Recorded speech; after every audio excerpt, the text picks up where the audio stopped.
Hello, and we're going to be doing another episode of Duchess of Hell. We're on part 4. It should be very interesting. So far, Oleander and her father, Sadius, have been having a little chat, and well, she is not exactly happy about the deal that's apparently been made by her parents. So let's follow where they are. So, part 4, Excursion. To Oleander's great surprise,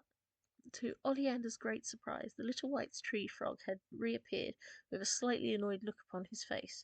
It seemed demons took the request of seeing a lawyer very seriously.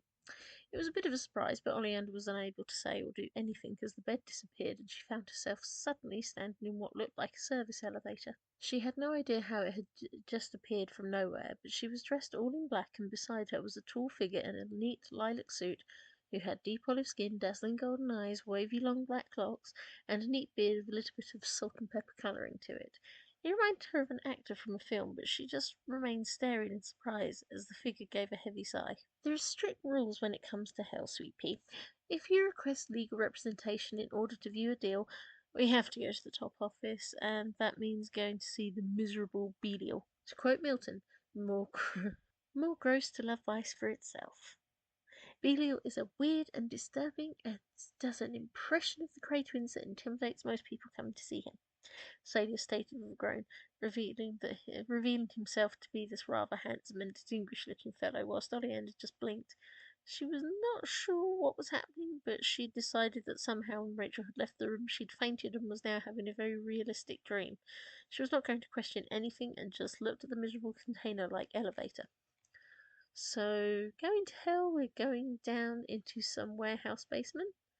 There's even that horrible whining sound of the mechanism. Oleander grimaced as she felt the box starting to drop and the slight wobble in her feet. She stretched her hands to grab the rail on the side, surprised as she looked into the dirty, worn-out-looking box, being reminded of something from some grim movie where they were about to go into some underground casino or something.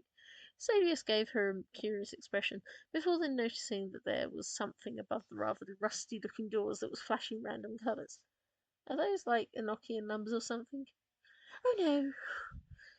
Oh no, the screen's on the blip, and Mammon's made it clear they're not hiring an engineer to fix it if the lift still works. You won't believe how complicated it can be. Paperwork with the Mastema to allow them to understand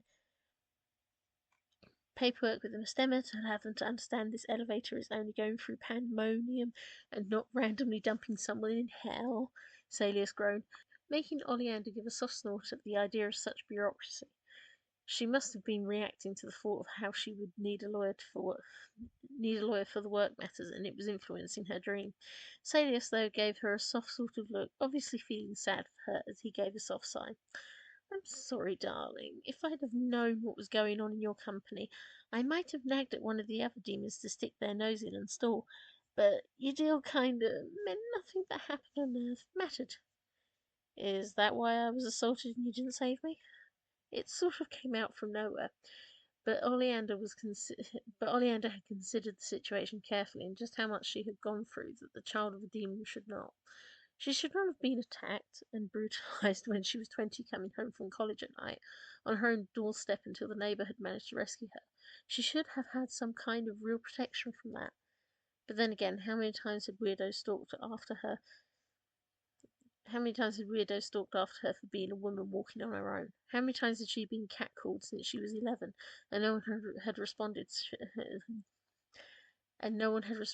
that should have? She gave a grimace and then was surprised when she felt the nervous, clammy hand of the figure wrap about her own. One of the downsides of having chosen to follow Lucifer was the understanding that anyone with our blood and favour is at risk of horror. It's like a punishment to us, and certainly anyone I know who was involved in it. I sent my dearest companion Duchess to handle them after, Salius stated, looking pathetic and meek for a moment, with his head turned into that of an adorable kitten. It made Oleander blink at him in surprise for a moment. She was not really sure how to respond to that, except that she wanted to have a go at him about it. How could that be any kind of compensation for the horror she went through? But before Ollie was able to come up with her first attempt to snap and yell at him, needing the release, There was a ping from the door, and Celia straightened up. His head was back to normal, and he suddenly stood right beside her, pressing her up against the wall, and Ollie was fearful of what was about to step inside as the doors opened. Celia's clearly was not comfortable, but Oleander felt a dreadful cold chill rattle through her spine, her fingertips going cold, and her stomach churning in an uncomfortable knot at the figure to step in. She could not quite explain it. The figure was tall, wearing a neat fedora, and looking like one of the so-called men in black that Ollie remembered from the internet. His skin was sort of sparkling, sallow, greyish colour, almost like a corpse left in the cold. It probably would have just been spooky enough, but for the inane grin splitting across its face, and the deep dark eyes that seemed to just be voids as it spoke right into her head with a strange sort of whispered echo. "Hello, Oleander. I heard you were coming to see Belial and learn about your deal. You'll probably want some sort of help understanding this place. Perhaps I can help." The sort of breathy voice made Oleander almost want to vomit. She felt that horrible drained, cold feeling, as if all the energy and blood had been stolen from her. She did not know what this figure was, or how it knew her name, but there was this strange familiarity in the voice that made her suddenly think of a shadow standing by her bed, watching her. "Oh, back off, Indrid. You're a Satan, not a demon. Not to mention you're creepy and a loser. And making me uncomfortable," Celia stated, sounding suddenly very whiny and bratty, which made Ollie's face scrunch up slightly.